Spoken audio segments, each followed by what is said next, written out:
All right, welcome to the Fall Podcast, and today we are. My levels are stupid hot right now. Let me adjust these levels, and we'll try to do this again since we're so professional. So, welcome to the Fall Podcast. I am your host, Aaron Blasey. Well, not this week. I mean, Justin's on the other line. He's also co-host, but him and I are not hosting this week. And I don't know what to think about it. We had somebody come in and just say they're going to fucking take over our show, so I don't know what the hell to think about it. What's your thoughts? I like it. I think it's kind of a different perspective. It's going to be fun to be interviewed, I guess, and for someone to be asking us questions. Yeah, a little different. And just so everybody knows, our host for this week is Keegan Ziemer. Keegan's been on the podcast a couple times. I think the last time was actually when we were at Justin's house, and you jumped on with Justin and I and his wife, Allie. So the sultry voice himself, Keegan Ziemer, welcome back to the podcast. Thanks for having me back again. Yeah. What's going to be your... Often confused with James Earl Jones. He's going to narrate. the VO talent. Well, what a compliment. Yeah. Yeah, he's the. You might think you're watching Field of Dreams here after about 10 minutes. Great movie, though. Oh, yeah. Well, today's podcast is going to be a lot about filming. Basically, that's what it's going to be about. I mean, Keegan kind of came to me a couple days ago, and I'm leaving. Well, when this airs, I'd already been on vacation, but we needed to get a podcast out. And Justin, you and I have been talking about doing a podcast for filming. You know, we haven't. Yeah. You know, we keep talking about it off air, but we needed to get one out and dive into more deeper. And then Keegan was like, "Well, I'm green. I want to learn more. So how about I come on and host and ask you guys a whole bunch of questions that I have?" And I'm like, well, yeah, that's great. Let's do it. Great idea. So, I mean, that's where we're at right now.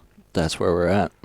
So I guess I start asking questions. Yeah, you should start asking questions, and because I know you got a whole list of them. Yep. But I guess that's the way we're going to take it this week. And we're going to do a BS session, but Keegan's got some questions. I'm sure we'll stem off from that. And we're going to shoot for probably an hour, you know, if we can get in an hour. And then just see where we end up. So I guess without further ado, Keegan, the podcast is yours. And this is hard for me to do this. I'm sure Justin, but I'm handing over the reins right now. I'm nervous. I don't like this. My heart's fluttering. You are all, you're clammy right now. Yeah. No. I would say too, though, that once people do hear this, I mean, I'm sure trying to keep it under an hour, like you said, we're going to go beyond that, but send you questions, because I could definitely see this being where you have a part two, you know, whatever. And to further that, though, Justin, you and I talked about this, I don't know if it was last week or the week before, and I don't even think we were recording. I think we're just bullshitting on the phone, but we were talking about how, and I don't want this to sound egotistical at all, but Justin and I've been doing this for a combined like almost 14 or 15 years or something in the, I guess, quote-unquote professionally, you know, like doing industry. it like on a little higher level. So like we've learned a lot, we've seen a lot. We kind of got out of those growing pains, and we're not so green. So it's hard for us to think about like the new guys that are coming in unless I'm asked that question. You know what I mean? Yeah. Right. So you just kind of step back and. Yeah. So to all those listeners out there, to further Keegan's question, send us in whatever you have. Like literally no question is a bad question, and we'll answer it as honestly as we can answer it. And I guess to kind of just piggyback off that, like we just don't think about it that way. So any question you have, literally if it's on like what's the best handy cam I can get, I will give you my best opinion, and Justin as well. So it's just one of those things that we just don't think about a lot because we're like in our lane all the time. Ingrained in it right now. Yeah. And we think a lot about TV and like, you know, digital also, but on a little bit of a higher level, I guess you could say. So anybody out there listening, any questions, seriously, fucking hit us up. Like whatever you want, anything. So with that big, long dissertation, I guess, Keegan, now you can have the reins to the podcast. Well, you kind of led me into the first question that I had, and I think it's just to get a little background on the two of you. So I would just ask both of you separately, like, give me your journey. So you said 14 years combined experience. I guess kick it off. How did you get to where you are now? What did that progression look like? So Justin, you want me to start off? I'll start off because my answer will piggyback yours a little bit. Yeah, and they're very different. Yeah, Justin and I's journey are very different. How we got into this. I'll try to stay somewhat short with it. This is something I've been wanting to do ever since I was 16 years old. It is, hunting, and then once I knew I could film and do it, that's what I wanted to do. So to kind of fast forward a little bit, going into college, I knew I wanted to figure out how to run a camera and produce a hunting television show. Like, digital wasn't even a thing at that point, so I went to college for it. I spent 5 years at college. I transferred colleges, and it took me 5 years, and not 8 like a doctor, but, you'll get that from those big jobs. 1 year was just strictly like booze, I think. Yeah. It was like booze and just don't give a fuck, so. Freshman year. Yeah, freshman year. Experience. My credits were in the form of how much I blew in the breathalyzer. Is higher than your GPA. Yeah. And I went the college route. Television and digital media productions is my degree, and honestly, I'm glad I did that. I got a good start, but it was nothing to what I wanted to do. Like, my whole class, like my video classes, and I'm not trying to be rude or nothing, but like, I was the only, I guess you could say, quote unquote redneck. Like, I wouldn't even call myself a redneck, but like, country guy. Yep. Like, you go into my class, it was like guys that want to go to news stations and want to do, I did not want to do that. So when I come in with my project every week and it was all on hunting, I did every one on hunting, they were like, oh, what, you're killing animals and like doing stuff like that. And it was kind of weird. But no, that was my route. And then I took an internship with, Rusted Rooster Media, Jason Brown and Chris and Casey Kiefer, and the rest is history, and then I've been there ever since. So that was kind of the route I went. I learned a lot in college, but I learned more about my field and how to use my techniques in the outdoor industry that first year I went to Rusted Rooster. So it gives you a good base, I think college did. Yep. And then in Ferris State University is a great college for television, digital media productions. It's a great college. And I just got more when I got to the job I was at. And I will say, though, Ferris did open up a lot of opportunities for me to go places. Like, if I wanted to go to ESPN, they place students at ESPN. That's awesome. I could have did that as well. So good internships. Yeah, real good internships. But so I guess I could say from this side of things, the opportunities, there was a little bit more than the latter. But I guess that's what Justin can talk about now. So I'll let you take it from here, man, and your journey. Yeah, I mean, to be very blunt about it, like mine started when I met you in Texas. I always had an interest in wanting to just actually take photos to start with, and hunting was obviously something that had driven me growing up, and that's all I really cared about. And I mean, I'm sitting here still unemployed for 3 months because I can't wait to go to Utah in August. I don't want to take time off of work, so I'm obviously still probably too driven by hunting. But after college, like, I went to college for wildlife science and got a bachelor's of science in that, and it's more biological based stuff. So totally unrelated as far as what our experience is in college. But when I met you in Texas on that hunt, I was guiding. So I spent a few years guiding deer hunts in Texas and in New York, and hunting with you and Haley for that week. It was my first experience with someone actually running a camera on a hunt, and I just thought it was the coolest thing. And I was like, man, it's badass. Like, and there was a little piece of me that was like, oh, you always see someone, throwing a cameraman a cool hunt, like when they have a few extra days. Like, maybe someday I'll get to shoot something, some far off place, like if I was a cameraman.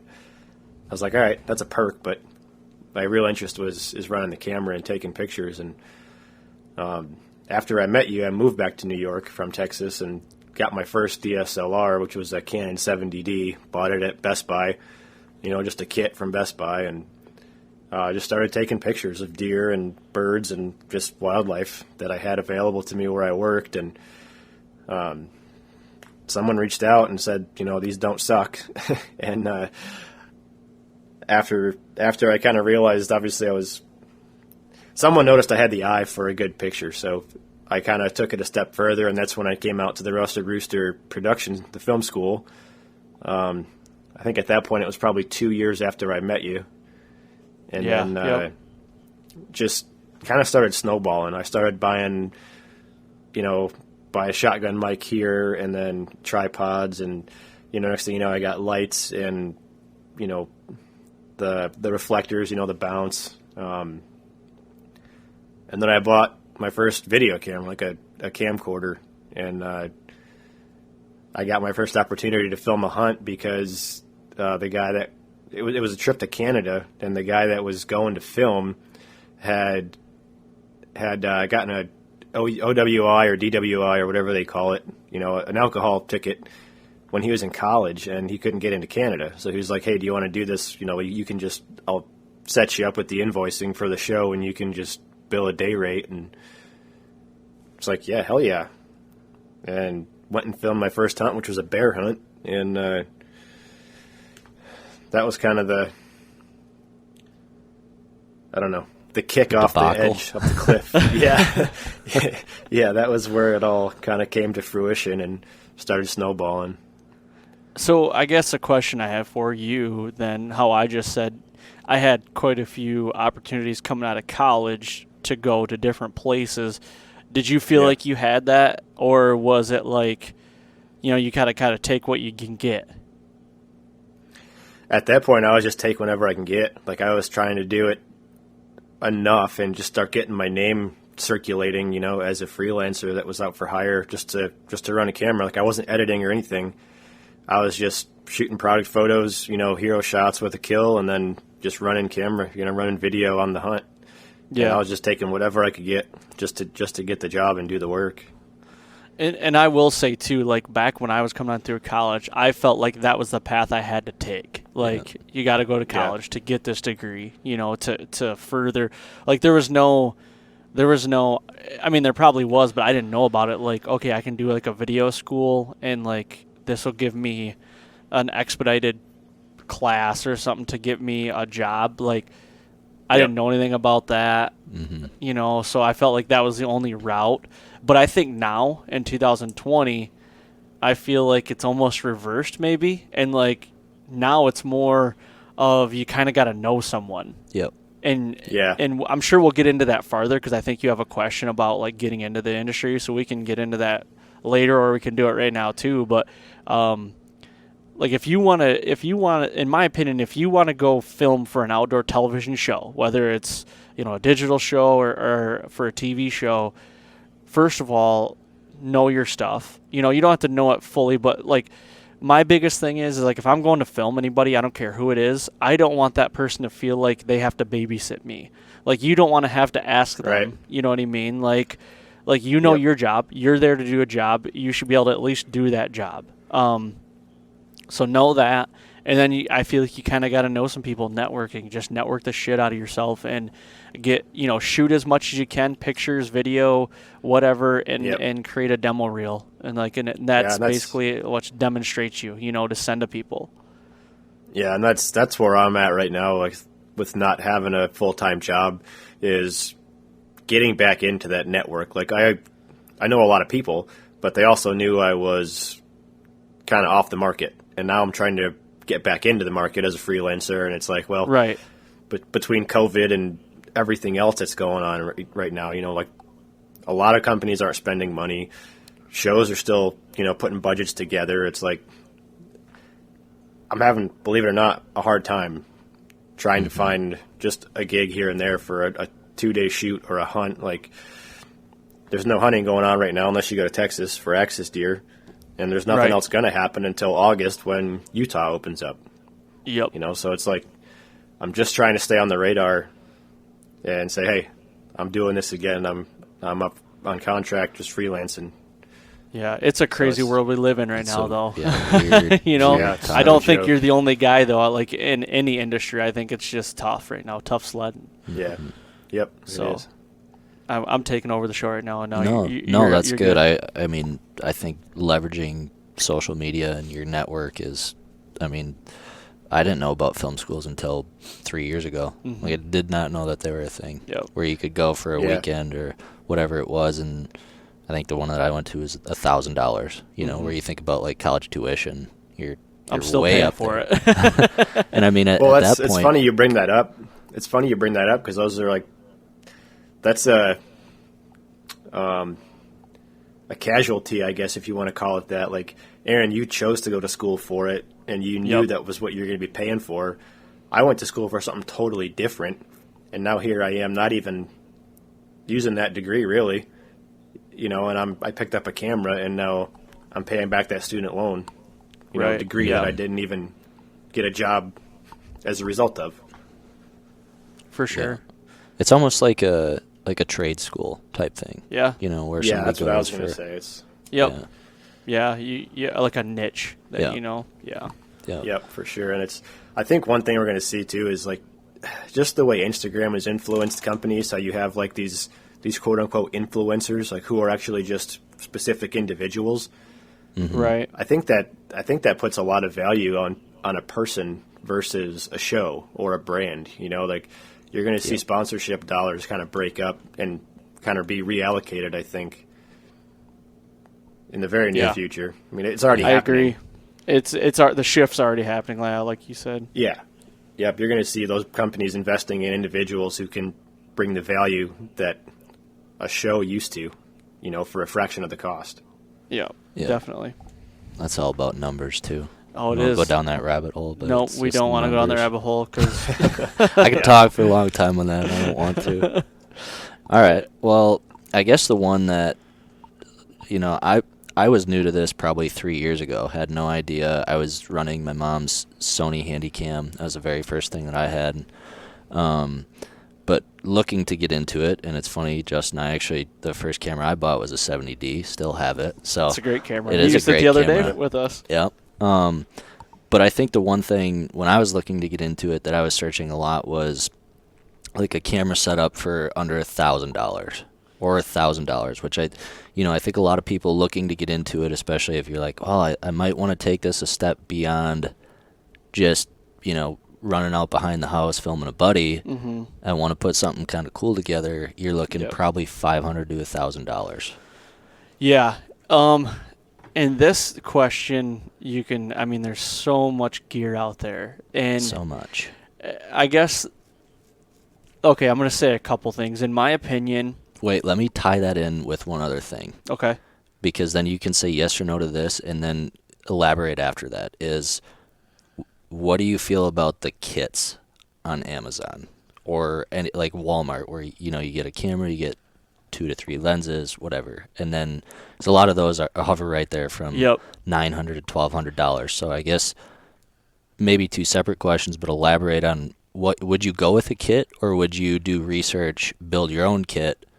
And then from there, where do you go when it comes to, all right, I have about $1,000 to spend? Okay, so the best way I could put this is if, in my opinion, and I'm not going to speak for Justin here, I'll let you take the floor after this, but in my opinion, you got to figure out what you want to do with it. If it's just going to be like you've got a 9 to 5 and you're doing this on the side, like I'm sure, unless you just have moldy money, I think a kit's a good way to go. You know, my first SLR was a Canon 60D with a kit lens and stuff like that, and I was very effective with it. But, you know, if you're going to go that route, like, I would definitely maybe look at the kit because it's a one-stop shop, you know. But if you're, like, going to try to do this a little more serious and, you know, you could still have a 9 to 5 definitely, but you want it to be a little more... trying to build a YouTube page. Build a YouTube page, and you're trying to be good, and be good, like visually and obviously storytelling that comes. But I would definitely build your own kit, like, and spend a little bit more money. Maybe the thing is it doesn't matter what kind of camera setup you have. If you can't tell a story, then you're kind of turning your own wheels. Like, in my opinion, if you're just going out there and point and shooting. You're really not doing anything. Like, you need to figure out how to tell that story so you bring that viewer in to that world, and you want that viewer to sit there and act like and make it feel like he's sitting right next to you in a tree stand or wherever you're at. So like you could take a $200 Sony Handycam, like I could, and probably, or you could, and you could tell a better story than me than with my freaking Sony FS7 that's 13, 14, 15 grand, you know. And yeah, mine's going to probably look a little better, but if your story's right there, people are probably going to be more apt, I would say, to watch yours than mine. Mm-hmm. So, well, I mean, look at the success of a lot of the YouTubers. That's exactly why they have the following they do. Yeah, they don't have the FS7s, you know. They're shooting on NX80s. Yeah, like old stuff, and it's vlog style. It's like you said, it's a different. Figure out what you're going to do with it. Like what's the purpose? Yep, that's the biggest. Yeah, and I'll tell you one example. I don't know if anybody listening, this isn't like hunting related, but I watch a lot of this guy on YouTube. His name is the Millennial Farmer. He's from Minnesota. He's a farmer. He's a cash crop farmer. And all he uses is, what's that? I forgot the name of that Canon vlog camera. Justin, what is that Canon vlog camera? The R that they just came out? It's not the new one. Okay. Oh, I don't know. It's the one with the screen that flips up above it. And it's strictly for vlogging. You know, it's a little DSLR. Yep. He uses that and GoPros. And the numbers that this guy gets, it's a vlog. He's just doing a vlog. It's unbelievable. There's nothing fancy. The fancy he gets is a time lapse. Seriously, like he's a farmer, you know, and that's nothing against him. But I get sucked in. I'm not a farmer. I get sucked into watching him all the time, and his numbers. In the first 3 hours he puts a video out, he'll have over 300,000 views on it. You know, it's just ridiculous. But I guess that would be to wrap up my point is like figure out what you want to do. There's nothing wrong with a $500 Sony Handycam. It just depends on if you want to eventually have an XLR shotgun mic or a wireless mic like if you only have a certain budget, maybe start with a camera within that budget, knowing that you're going to grow, but let that camera grow with you. Like make sure you have like XLR ports or audio ports that you can eventually put stuff on it instead of like buying something that you can't put the extras on and then you're kind of stuck to buying another camera again somewhere down the road. Okay. I guess if that makes sense. Yeah. Yeah. Justin, what do you got? No, I would answer that in a very similar way. It's identify the purpose that you're buying the camera for. Like if you just want to play around and try to film your own hunts, then I mean, Handycam all the way, in my opinion. Something with autofocus, just because for as much self-filming as I do, that's one thing I really rely on, which is it goes against everything that we're taught, you know, when we're running camera on someone else, like when you can control all those things. But self-filming, I use autofocus all the time. So something with autofocus, and then don't cheap out on audio. If you're going to get a Handycam thing, just get a little $200 shotgun mic. Like the one I started was a Sennheiser, the MKE 200, and it's $200 on Amazon, and it's night and day difference on any camera, even on a DSLR mirrorless. But as far as looking at kits goes, my 70D was a kit, like I said, from Best Buy, and it came with a kit lens. Suited me just fine when I got it for what I was doing with it, and I mean I'm still using it. I have a different lens now, and I mean I still use a 70D every time I go out. But it's one of those things, like you said, you can grow with it. The biggest thing you're going to see to improve quality is, in my opinion, is going to be your lenses. No matter what camera you buy, if your camera can take a lens, if you can change lenses out, your Handycams aren't going to do that, obviously, but you're not going to have those XLR imports for wireless audio on any of that stuff. But to stay within that $1,000 to $1,200 range, Handycam with a shotgun mic or a DSLR with a shotgun mic. I think even like the 80D right now, it's a is the 80D full frame? I don't even remember, but either way, it's I think that's like $800 right now, $900, just because just the body. I I think there's some stuff that's come out since then, and it's pretty. I mean, I want to say it's affordable. I don't know what people consider affordable, but for the money, it's a great camera. Yeah, and to go further, if anybody's wondering, like what we talk about, just the body, like when an SLR camera, a DSLR, you buy a body, and then you buy lenses to attach to that. So when we say just the body, that's with no lenses. And I will put this. I mean, it is functionable. It's functionable, but you couldn't take a picture with just the body. Right, exactly. So to kind of put this to rest, my last thing I would say is like me, if I was getting into it, let's say like I don't have the career I do, but if I'm getting into it, knowing I do a little research, but I would definitely lean towards getting a DSLR because it's the most versatile camera, I think. You can take pictures with it, and you can take really good video. And the way the Sony mirrorless cameras they have now, the A7 II, the A7 III, the A7R3, stuff like that, those are solid cameras. They're small, compact, can take a beating, good audio. And that's a camera that you can grow with, and you can buy extras for it. Give me 2 lenses then. So you're buying a Sony. You're going to be my whitetail hunter, and Justin's going to be my western hunter for this. Okay. So you just picked your body, which was. If I'm gonna pick a body, I'm gonna go. If we're just strictly talking about DSLRs, you're just whitetail. I'm gonna go with an A7 S3. Okay. And I only get 2 lenses. Yep. I'm going to get a 16 to 35. So that means, for everybody out there listening, a 16 millimeter is it's a pretty wide angle lens. It'll go from 16 all the way up to 35 millimeter. And then I'm either going to get a 70 to 200. That's going to be a 2.8 lens, an f2.8, so I can get my f-stop down. I know I'm probably talking over a lot of people right now, but your f-stop is like the lower the number, the more blurred your background will be, if that makes sense.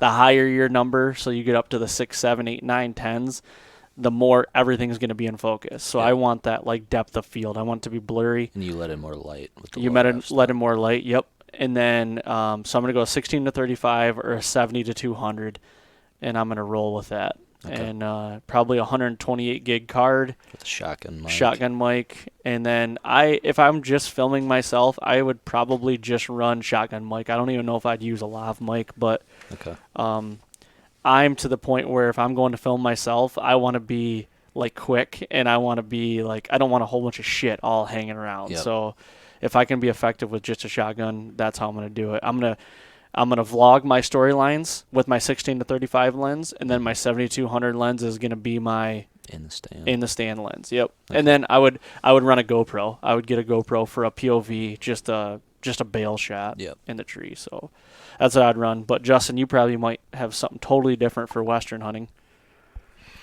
Yeah. Are you asking if I was to be filming myself or if I was going to film someone else? Western, let's say you're filming someone else, maybe. Yeah, it's you and a buddy, whether you're mule deer, bear, elk, whatever it is. Okay. Honestly, I would need to break that down a little farther and say, is it archery or a rifle hunt? Just because there's. Yep. That does to make compare sense, that to compare that to a whitetail hunt. I think you got 2 different options there. Let's say it's bow hunting. If it's a bow hunt, all right. Yep. I would go with probably the A7 III body as well, or a Sony mirrorless. I would run with the lens. It'd be 24 to 70, and probably a 100 to 400 lens. Okay. Just because I know I can get away with just shotgun audio on that. That's what I currently run right now. It's an A7 R3, but I know with that 24 to 70 lens at 24 millimeters, I'm close enough to someone to interview them and still get good quality audio off that shotgun without having to run wireless. And it's a good camera to be running, like if you're stalking, or if you're if it's not the kill shot. If you have time to set up and throw that 1 to 4 on there. That's what I'd prefer to shoot with on a kill shot in a scenario like that where, hunter's probably going to say, hang back, I'm going to go in for the final approach, throw the 1 to 4 on, and it's just him, you're far enough back, and you add that depth of field so you pull focus on the hunter, pull focus on the animal. Like, you get that over-the-shoulder feeling, but you're obviously 40, 50 yards behind him or her. Probably on a monopod. I wouldn't dick around with tripod, all the extra weight.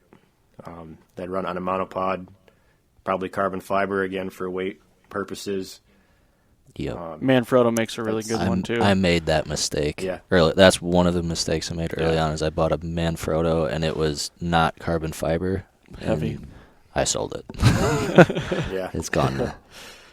Yeah, I wish somebody would make one with like a detachable leg and just use the leg as a monopod. Like, I know they have that neck in the middle that you can unscrew and you can use that as a monopod, but it's only, 20 inches tall. Yeah, but they you do. Get ones that have where the whole leg comes off. Yep, it's a Neewer, I think, Neewer, okay. And it's carbon fiber. It's cheap, but is that the one you have? Yeah, yeah, it works good though. It's actually pretty sweet for that. So, damn, I'll have to look for that. Well, and to go back to on the lenses, I would, because it's a Sony camera, and Justin, you're probably going to be the same way with this.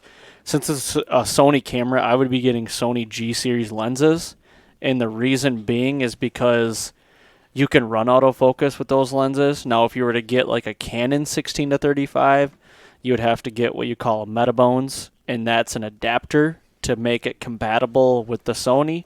And it works, but you don't get autofocus, and it's just it's more cost. So I would, if you're going to go Sony camera, go with the Sony G-Series lenses. So yeah, that's to further that. Makes all the difference. I mean, I won't go too far down the hole here, but in 2 weeks, I'm going to our friends out at America's Best Bowstrings to do a 2-day shoot with them, and I dove in and I rented a couple cine lenses for the shoot. I mean, that's one thing. Any camera you get, you can put whatever lens on you want. You always have the option to pick within a range of quality lenses. Just nice to know that you have the option to interchange that stuff. Yeah, and you're talking about the same America's Best Bowstring that we're running a code for, right? Like that code, if you go to and type in it's Humanimal 20 at checkout, you get 10% off. So you're talking about that America's Best Bowstrings, right? Okay, yeah. Yep. Just wanted to make that's sure. That's the one. Yeah, just wanted to make sure. Yep, go use that code. Not the other one. Yeah, not that other one. One thing too, before we're completely done with that one, in Justin's scenario, I think you would probably put a lav too, correct? Especially if that hunter's going to drop in front of you, you're going to drop back. You still want to catch some audio. Yeah, honestly, for the sake of the batteries, the extra weight of the batteries, and the range you have to maintain, I probably wouldn't go lav on the camera, just because then you've got to have the XLR import, that audio box to mount on the camera. Now you've got a rig that's got a bunch of extra stuff on it. It's heavier. What I've started doing is I'll run an audio recorder like an H1, an H1N with a lav on it. Throw like a 128 gig card in there. You can record the entire week's audio off that hunter on a 128 gig card. Take two AA batteries and throw it on the backside of his bino harness. And then when you go to edit, you sync everything up. I mean, it's a little more work in post to find the clips and get them in the right place, but you've got good quality audio. It's a second channel. You can mix them, you can fill them, whatever you got to do, and it keeps the weight out of your hands and in your backpack without having to carry all the extra gear. It's a good tip. A true pro tip right there, everybody. That is a pro tip right there. H1. Yep. Yeah. That's great. Yeah, that H1 it's so small. It's all plastic. It's one channel, and it's a single AA battery, I think. Yeah. I like that idea. I do like that. I think one thing that I would just reiterate that you guys have already touched on through both of those scenarios that I've kind of picked up on too is invest initially in your audio and your glass. Like if you have money, don't cheap out on those two. Yep. So. Yeah, if you can swing it, that'll make all the difference. You can get in the next job. That'll separate you from other people, audio and glass. Yeah. And they transfer. Yep. Most times. Yep. You can always take your glass and your audio with you if you upgrade to another camera. If you buy all these G-Series Sony lenses, if you end up getting a 5D Mark IV, Mark III or whatever, you can use those lenses with it. Or if you get like let's say you have Canon lenses and you have a Sony FS7, you can get a Metabones or a speed booster, and if you get the right mount, an EF to an E or something like that, like you can run those lenses still. It's not like you're buying new lenses. So yep. Yeah. Right. Okay. I found that tripod. That's nice. $70 for that tripod, and the whole leg comes off. The ball head attaches to the top of it. That's sweet. I like ball head. Yeah. Yeah, ball heads are nice. You guys have touched on a few of these questions actually without having to ask them, so that's great. Here's a good one. One piece of gear you wish you had bought early on, and one piece of gear you wish you hadn't bought. Okay. And then one that you wish you'd gotten sooner. And this can be anything for the camera, or like a camera accessory for transportation, anything like that. Man. Yeah, I know I know my answer. Okay, you go, because I'm racking my brain. All right, so when I first started buying more stuff after my 7DD, I got a Sony AX. I think it was an AX1. It was like the first prosumer 4K camera, just NX style camera. It had excuse me. It had your focus, your focus zoom, and shutter speed up behind the lens, kind of like the PMW 200 or 300. And this camera's not that big at all. It's like it was a little longer than like the width of a laptop. But I was like, yep, $4,000 camera. I got to have a badass tripod. I don't need it falling over. And I bought not like the biggest tripod I could find, but I got one way bigger than I needed, to put it that way. It's carbon fiber, but my God, it was like $700 just for the tripod, and I was like, I wish I never got this stupid thing. I mean, I still have it, but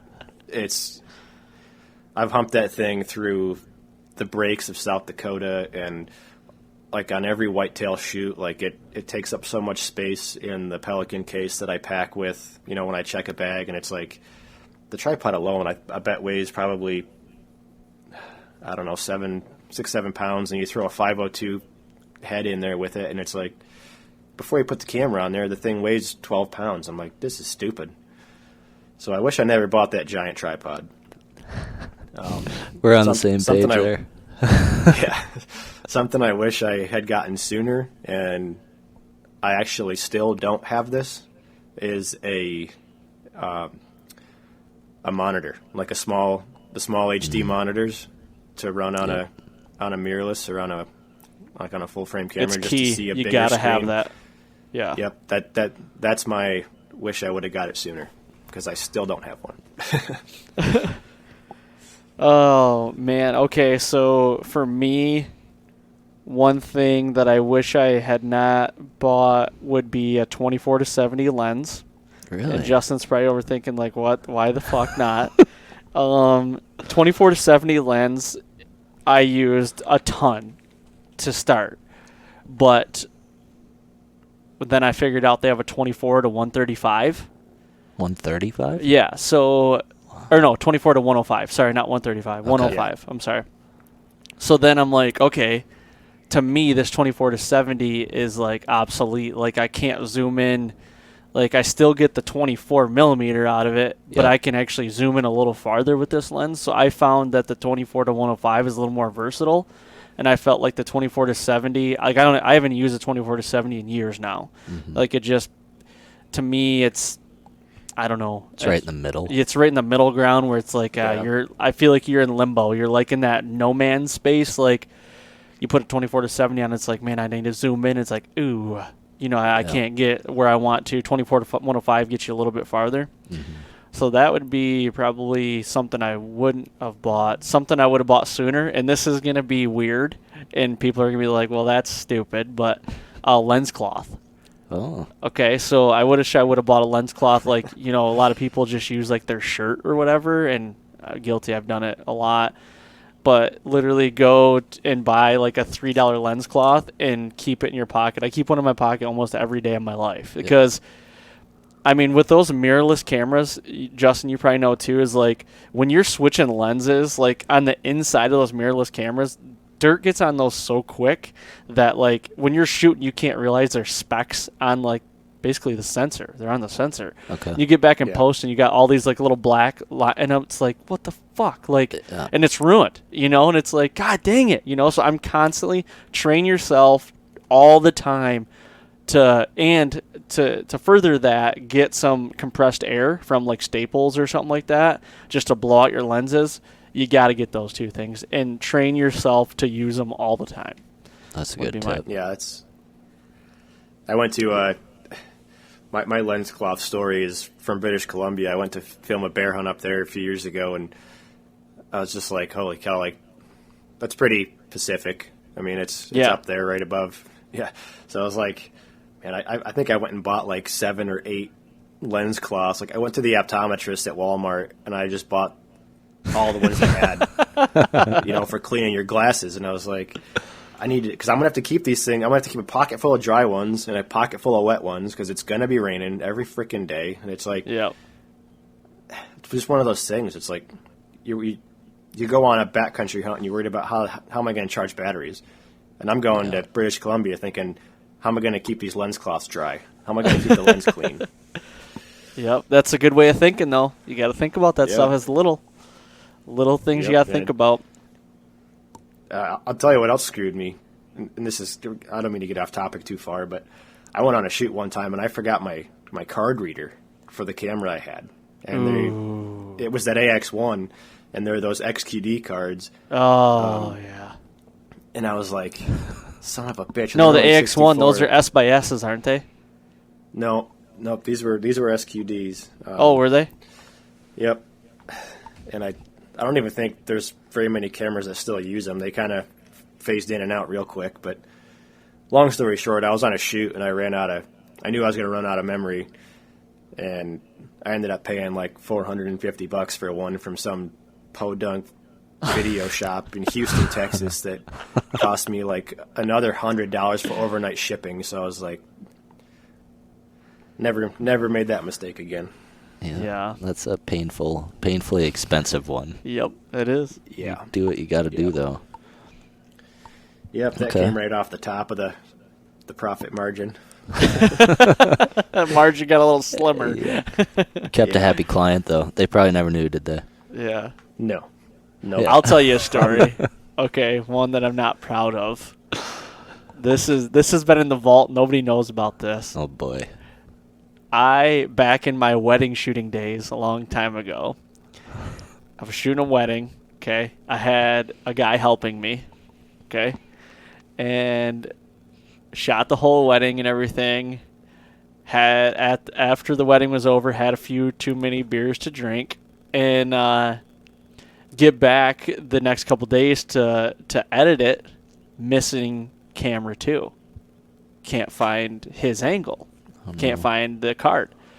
And I'm like, son of a bitch, what am I going to do, Yep. So I go through all the footage, and I'm like, well, luckily it was camera B, my side camera. And I'm like, you know what? This is going to go to the grave with me. Like, never told the client nothing. They had no idea. Loved it. Was the best thing they ever seen. And I'm like, oh, my God, I dodged a bullet there, Thank God it wasn't the card that was the first look or anything like that, and Right. So I dodged a bullet. Did you ever find out what happened to it? That's why I don't weddings know. Are great. Weddings are great for fast cash. I mean, it's the one day that someone's life they're willing to pay for everything they want, regardless of how much it costs. But it's just so much pressure to film a wedding. My God, is there usually like 200 gigs of footage. Oh, so much footage. To edit it. Ugh. And so long. I've photographed like 2, and it's like a 14-hour day. And then you get like a full Catholic mass, and you're like, Great. Yeah. Well, we are running a little bit low on time, it looks like, but I wanted to see if there's just off the top of your head any other quick hitter tips, tricks, just knowledge based on cameras that you would throw out there. I'm going to throw this at like a cotton carrier, a Peak Design that, hold your camera to your backpack or your chest or whatever when you're running around. It can be anything. Burlap on your camera during turkey season while you're running around. Yep. That type of stuff that, they can be quick fire, but. Let's see here. Burlap definitely during turkey season on your tripod and your camera, or a ghillie suit, something is a must. Like it is, I've done it with and without. We're definitely more successful with the burlap. Oh man. Try to go lean and mean, but have the best quality you can. Like try to get the best of both worlds.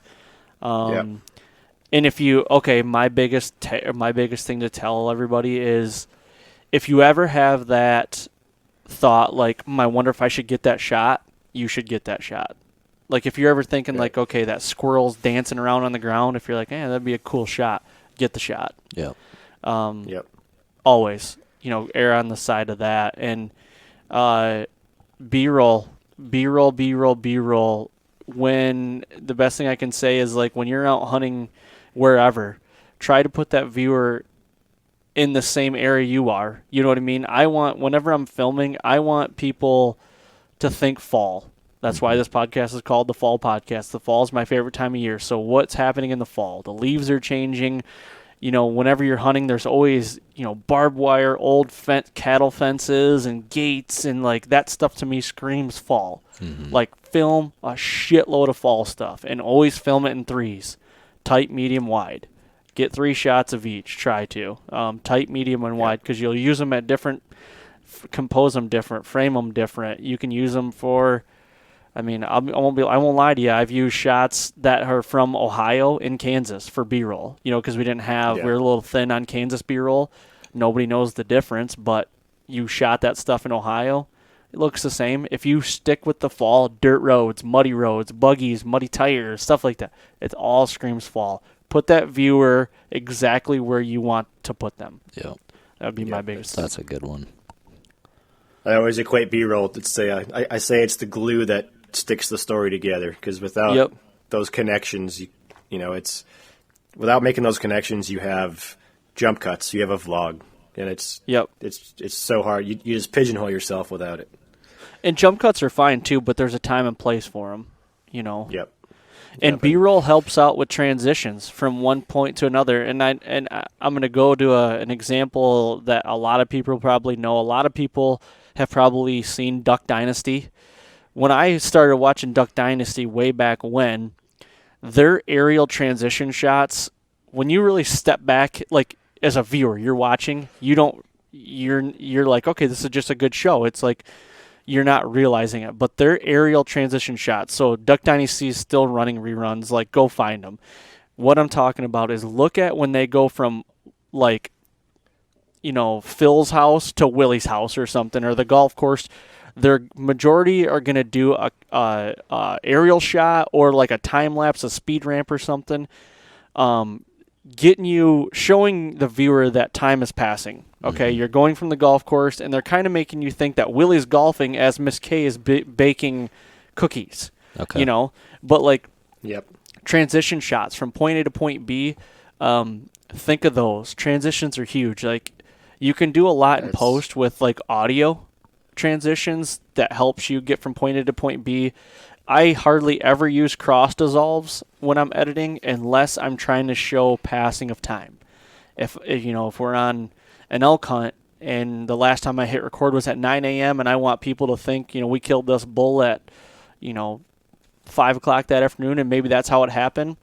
If I don't have a good enough transition, I will put those two together, those clips together, and then put a cross dissolve, and I'll expand the frames that cross off so it's a little longer maybe, and that just shows time, passing of time. Okay. So B-roll transitions, make sure you don't have to do aerials either. I mean, Duck Dynasty they use like, I've seen one where they set up the camera time lapse on the muffins in the oven, and as they grew, as they got, were cooked, like they just speed ramped that up. and it was like, shh, and then they did like a little sound thing, and it was like, okay, we're at Miss K's now. Yeah, it's like you're establishing shots. Yeah, it's exactly. You're establishing shots. Yeah. Yep. So think of that stuff too.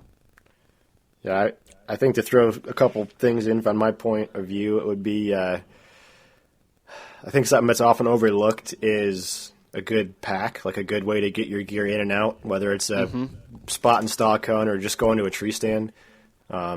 Something that carries all your gear. You know, in my experience, the bigger the bag, the more shit you take that you don't need. The bag just gets heavier. Yep. Find out what you can take that gets all the essentials, checks all the boxes. Find a pouch for fresh batteries, for dead batteries, for lenses, for, whatever, everything.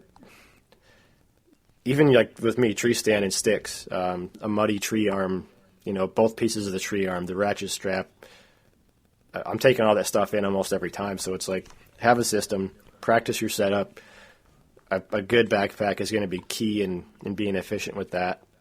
And it's also going to be the same pack you're probably going to use if you go film something that's, a Western style hunt where it's more spot and stock. But, I like that practice aspect. I mean, do it do it before you have to do it. Yes. Like it takes nothing to go out on your back deck or whatever, pack your pack with all your stuff, and walk with it for 50 yards, turn around, and go, okay, that fits, or that's good. Yep. Yeah. And once you figure out, the systematic placement of all those things, like what do you do first? You're working most of the time in a whitetail setup, you're working off the seat of your tree stand. And that's your desk to get everything figured out, Like, figure out what piece to put on first and how to do all that, and then go do it in the dark, because that's really what's going to happen. Try doing it in the dark, sweating your ass off while your hunter's saying, Jesus Christ, you're so fucking loud, like, this is stupid, blah, blah, blah. You good? Like, you good? Yeah, you good? No, almost. I got to ratchet. Yeah. And just get prepared to prepare yourself mentally to take a tongue lashing. You got to have some thick skin. I'll tell you that. And you got to be able to take constructive criticism. Yep. Yes, and I think that's probably the biggest and most important lesson I learned is check your ego at the door. It's not just it's not like leave your ego behind, but like you've got to be willing to accept someone else's point of view on maybe how to do something better if they're trying to actually help you, or else B, deliver what a customer wants, whether or not you agree with it or not. I mean, if they're handing you the cash, you do what they want. Doesn't matter. Like, you can tell them why it might be a bad idea or try to discuss it and talk them out, but you've got to be able to adapt. You've got to be able to adapt to give people what they want. That's another good point, too. The customer is always right. Remember that. The customer, the client is always right. So, Yep. Yeah. Words of wisdom. Words of wisdom. The B-roll thing is huge, and then the other part about I think my first time last year, when it was my first time professionally filming in a tree, I hit record twice, and they were both on deer. So do not do what I did. Double punched? I didn't double punch. It was just two separate deer, no B-roll besides that. So yeah. The hunter said one thing. He had a booner in front of him, and Keegan saw another buck, and he was filming the other one. Yep. I had the tree arm up to my nipples. It was bad. That's what I'm talking about too. Is that run through? Like, practice it. Go in your backyard, set up a tree stand, and if you can use a camera arm, use it every time. Every time if you can use it. Yep. Yeah. And those little cranks too. Like you have the Hawk little. I mean, they're bow hangers. Mm-hmm. Take a few of them with you, because they are helpful for screwing in. Throw your pack on there right away. Like Justin said, your seat of your tree stand is your desk, so you might as well put a place to hang your backpack, grab stuff. It just it's helpful. Yep, that's it is for sure. I mean, even when I'm all set up and said and done, I hang my backpack up. Like, if I'm on public land in Iowa, we can't screw into the trees, so I just pack an extra stick with me, and I'll strap the stick on up there, and I'll use the steps as hangers. I'll put the backpack on one. I'll put my grunt tube. I have a little loop on my quiver. I hang my arrows up, and you got to find ways to get what you want. Make it work. Well, cool. We're rolling up on time here. Say we shut this one down. Everybody's. It did. We're 56 minutes into it right now, and probably not that long. I think we bullshitted a little bit before we hit record, but that was good. Good questions, by the way, Keegan. It was good. I like this one. Probably should do some more about it. But I mean, thing is, we could do this till we're blue in the face. We need questions from people, specific. Seriously. Let's get specific with it. You know. Yeah. Oh, I'm going to say one last thing. Sorry, we don't got to talk about this for too long. I would tell anyone listening, if you're considering buying a camera, buy something that shoots 4K.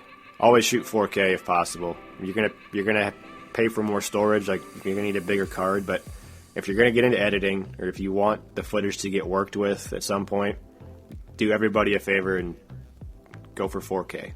Yeah, I agree. Yeah, it just gives you more flexibility. Yeah. Yeah, you'll definitely get a 1080 camera a lot cheaper, but again, it just depends on your needs and what the purpose is. But I would suggest 4K. And a lot of people are probably thinking too, like, well, we don't broadcast it in 4K on TV or YouTube or something like that. Like, I get that. You're going to be exporting it as a 1080, project. But the good thing about 4K is, going back to the lenses I was talking about, if you have a 24-70, let's say that deer is out there, whatever, too far, and you're zoomed in on the 70 millimeter, you can push in a little farther with the 4K to get you a little closer. In post. Yep. And not lose that quality. Yeah. 4K. Yep. And you don't lose a ton of quality. So, yes, I definitely agree with that. So. All right. That's the last thing I'll say. Sorry. All right. Well, I'm gonna wrap it up just by saying thank you to everybody for the support and all the downloads, and please go to iTunes and leave a 5-star rating and leave some feedback. Bring us your questions about filming or anything. It'd be great. And Keegan, thanks for hosting, man. Hey, thanks for having me again. No problem. Thank you, Keegan. Guys, don't forget, next week we'll be right back here on the Fall Podcast. See you later.